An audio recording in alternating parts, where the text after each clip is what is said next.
রে ওটা আপেল না ওই জায়গায় বসে আমার ছোট ভাই আপেল না ওটা দেখতো কি রে আপেল কি ভাই কি করছ এই জায়গায় আজান দিচ্ছে কি তোর কানে দেয় নাই আজান দিলে তো কানে দেয় নাই নামাজ পড়তে হবে না জি ভাই শুনিস নাই সারাদিন কি করছ মোবাইলে সারাদিন মোবাইলে কি করছ হ্যাঁ তুই তো ফাজিল হয়ে গেছিস সারাদিন তুই কি করছ ফাজিল পোলাপান আজান দিচ্ছে নামাজের কোনো খবর নাই সেই জায়গায় বসে থেকে সেই মোবাইলটা চাপতে আসসালামু আলাইকুম বলেন। ওয়ালাইকুম সালাম হুজুর আর কি খবর?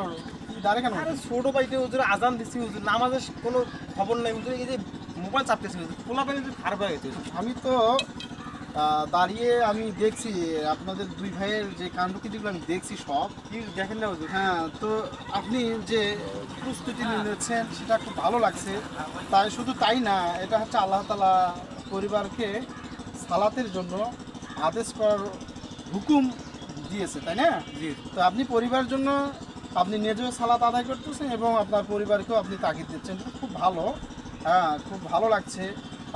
অবশ্যই আপনার ছোট ভাইকে নামাজের জন্য আপনি ধাবিত করছেন, তাই না? জি তো আমরা যারা আমাদের পরিবারে যারা আছে আমরা চাই আমাদের পরিবারটা যেন সকলেই নামাজি হয় এবং আমরা যেন সকলকে এরকম নামাজের দাওয়াত দিতে পারি, ঠিক না? তাহলে আমাদের এই শিক্ষণীয় যে কালচারগুলো এটার জন্য আমাদের সকল বাড়িতে সকলের পরিবারে এরকম জন্য এটা থাকে, ঠিক আছে? তো ভালো, ইনশাল্লাহ, ঠিক আছে, ভালো থাকেন। নামাজ ইনশাল্লাহ।